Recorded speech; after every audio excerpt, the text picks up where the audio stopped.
اعوذ باللہ من الشیطان الرجیم بسم اللہ الرحمن الرحیم رب اشرح لی صدری ویسر لی امری واحلل عقدۃ من لسانی یفقهوا قولی وقل رب زدنی علما صدق اللہ العظیم۔ السلام علیکم ورحمۃ اللہ وبرکاتہ۔ خوش آمدید کہتا ہوں اپنے پروفیشنل بنیادی تجوید کورس میں۔ اس وقت آپ دیکھ رہے ہو میرا چینل معلم قرآن حدیث۔ میں نے اپنے بہن بھائیوں کے لیے پروفیشنل بنیادی تجوید کورس تیار کیا تاکہ آپ یہ اندازہ لگا سکیں کہ تجوید قرآن کے لیے کتنی ضروری ہے۔ ایک عام انسان کو تجوید کے بغیر قرآن پڑھنے کا کوئی حق نہیں۔ بہت سارے قاری حضرات اور حفاظ اکرام پر قرآن لعنت کرتا ہے جب وہ قرآن پڑھتے ہیں۔ یہ حدیث ہمارے پیارے نبی صلی اللہ علیہ وآلہ وسلم نے بیان کی اور اس کے تلفظ کا خاص خیال رکھا کرو۔ وَرَتِّلِ الْقُرْآنَ تَرْتِيلًا کہ قرآن پاک کو خوب ٹھہر ٹھہر کر پڑھو۔ قرآن پاک کے تلفظ اور صفات لازمہ، صفات عارضہ، مخارج کا خاص خیال رکھتے ہوئے۔ صفات لازمہ کیا ہے، صفات عارضہ کیا ہے، مخارج کیا ہیں، ان کا خیال رکھتے ہوئے قرآن پاک پڑھنا، اس کا بیان انشاءاللہ تفصیل کے ساتھ اگلی ویڈیوز میں آئے گا۔ دوسری حدیث میں بیان فرماتے ہیں ہمارے پیارے نبی صلی اللہ علیہ وآلہ وسلم، جو قرآن پاک کو خوش الحانی یعنی اچھی آواز سے نہ پڑھے وہ ہم میں سے نہیں۔ استغفر اللہ، لا حول ولا قوت الا باللہ العلی العظیم۔ قرآن پاک کو تیز تیز پڑھنا، خوبصورت آواز سے نہ پڑھنا۔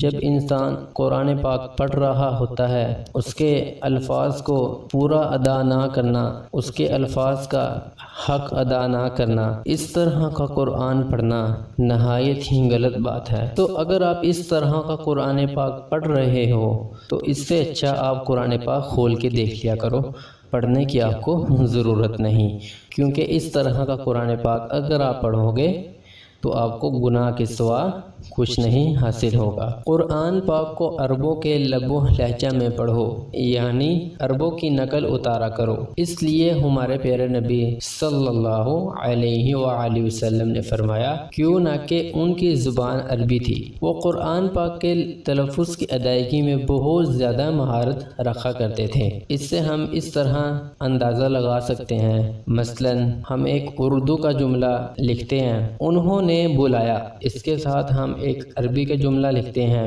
جیسا کہ قل هو اللہ احد۔ دوستو اگر آپ کی زبان عربی نہیں ہے، آپ اردو زبان میں مہارت رکھتے ہیں تو آپ کو اس کے تلفظ کا اندازہ لگانا اتنا مشکل نہیں ہوگا، کیونکہ آپ کی زبان ہے۔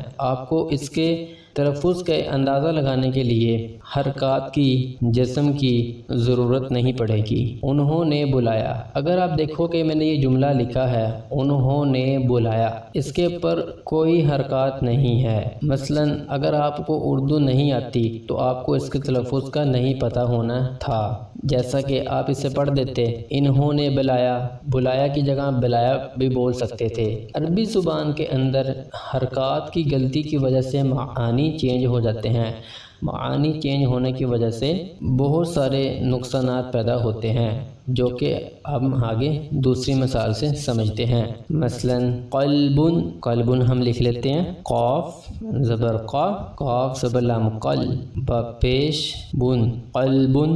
دوستو اگر اس کے ساتھ ہم کینچی والا قاف لگا دیں، اس کے قاف کو باریک پڑھ دیں، اس کو پڑھ دیں ہم قلبن، قلبن، قلبن کی جگہ قلبن، قلب کا معنی ہے دل۔ دوستو اس میں صرف ایک قاف چینج ہونے کی وجہ سے، قاف کی جگہ قاف لگانے کی وجہ سے اس کا معنی بن گیا کتا۔ استغفر اللہ، لا حول ولا قوت الا باللہ العلی العظیم۔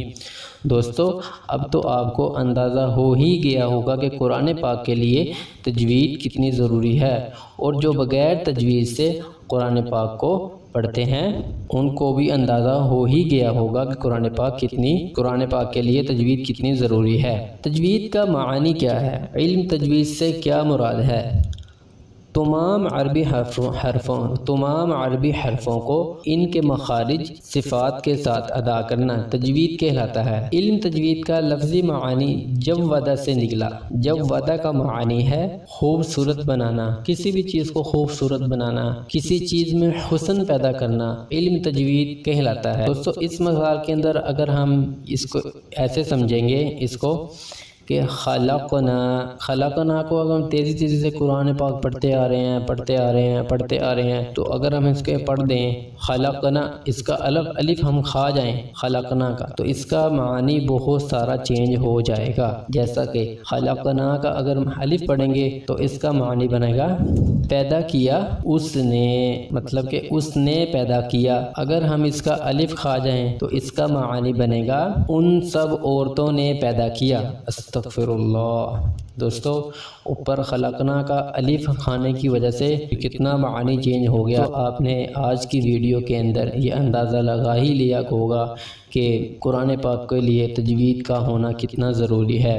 آگے انشاءاللہ ہم بہت ساری مثالوں سے سمجھیں گے اور میں آپ کو بہت سارے بنیادی قوانین اپنے کورس کے اندر انشاءاللہ کرواؤں گا اور آپ کو مکمل کورس کروا دوں گا تجوید کا، جس سے آپ قرآن پاک خوبصورت طریقے سے پڑھیں گے۔ آپ قرآن پاک پڑھتے ہوئے انشاءاللہ آپ کو میرے قانون یاد آئیں گے اور آپ قرآن پاک بہت ہی اچھے طریقے سے پڑھ سکیں گے اور مجھے دعاؤں میں یاد رکھیں گے۔ دوستو ویڈیو کے ساتھ ساتھ میری آپ سے گزارش ہے کہ میرے چینل کو سبسکرائب کر لیجئے اور آل نوٹیفیکیشن کے بٹن پر کلک کر لیجئے تاکہ ہر نئے آنے والی ویڈیو کا نوٹیفیکیشن آپ تک بآسانی پہنچ سکے۔ آج کی ویڈیو میں دوستو اتنا ہی۔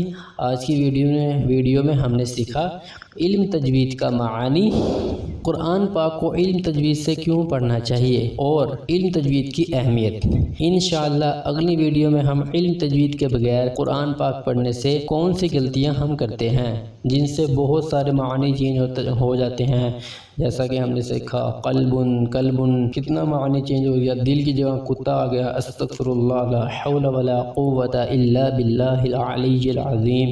اللہ پاک ہمیں قرآن پاک کو صحیح پڑھنے کی توفیق عطا فرمائے۔ انشاءاللہ اگلی ویڈیو کے اندر جو قرآن پاک میں ہم غلطیاں کرتے ہیں ان کے نام سیکھیں گے اور انہیں درست کریں گے اور کچھ قانون پڑھیں گے قرآن پاک کی تجوید کی کلاس کے اندر، اور وہ آپ قانون یاد رکھنے ہوں گے۔ فوراً سے میرے چینل کو سبسکرائب کر لیجئے اور آل نوٹیفیکیشن کے بٹن پر کلک کر لیجئے۔ ملتے ہیں دوستو اگلی ویڈیو میں۔ اللہ حافظ و نصیر۔ سبحانک اللہم و بحمدک، اشہد ان لا الہ الا انت، استغفرک و اتوب الیک۔